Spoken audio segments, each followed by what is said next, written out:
প্রিয়া ফ্যাশনে, মানে এখনো পৌঁছাইনি, পৌঁছাবো। জানি না কিরকম কালেকশন আমরা আদৌ পাবো কিনা প্রপারলি মনের মতো, সো তোমাদের সাথে শেয়ার করবো। শান্তিপুরের সব জায়গায় মানে এই ব্যানারগুলো সব শাড়ি শাড়ি, গোবিন্দ শাড়ি, আদি বেঙ্গল শাড়ি, সব শাড়ি আর শাড়ি। বিনা বিনা শাড়ি সেন্টার, এই যে হ্যাঁ হ্যাঁ আমরা এসছি এই বিখ্যাত প্রিয়া ফ্যাশনে।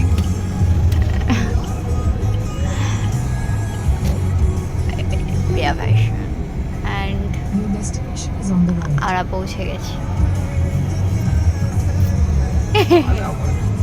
যে ব্লগটা বানাচ্ছি দেখাবে না না না না না না না না ভুল করে বাদ দিল না না আগে কেমন লাগছে প্রিয়া ফ্যাশনে এসে? ওটা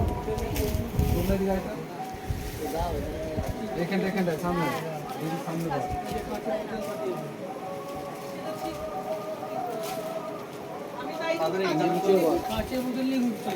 জিনিসটা কেমন দেখি একটু বার করো। কালারটা ওপরের কালারটা মিল আছে এর সাথে, ওপরের কালার যেটা দিলে তার ওপরের কালারটা। হ্যাঁ কালেকশন মোটামুটি। হ্যালো, সো আমি প্রিয়া ফ্যাশনে গেছিলাম, তারপরে আরও দুটো দোকানে গেছিলাম, কিন্তু আমি জানি না প্রিয়া ফ্যাশন এত কেন বিখ্যাত।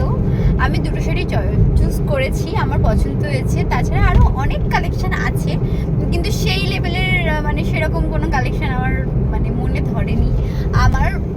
আমার হোম টাউন হচ্ছে রানাঘাট, সেখানে আমি অনেক ভালো ভালো কালেকশন দেখেছি। আর প্রাইসের দিক থেকে ওই সেমই, মানে বিশাল যে কম এরকম ব্যাপারটা না। অনেকের মনে ধারণা আছে যে এখানে যেহেতু শাড়ি তৈরি হয় তাই অনেকটা কম দামে পাওয়া যায়, সেরকম কিছু না। ভালো জিনিস নিতে গেলে একটু ভালো টাকা তো লাগবে, এরকম একটা ব্যাপার এখানেও।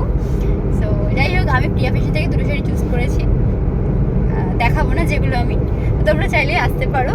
আর যদি অনেক শাড়ি লাগে, সেরকম কম দামের মধ্যে অনেক শাড়ি প্রয়োজন হয়, তবে দূর থেকে আসতে পারো। আদারওয়াইজ নিজের জায়গা থেকে কেনাই বেটার। বাই, এই ব্লগটা এখানেই এন্ড করছি।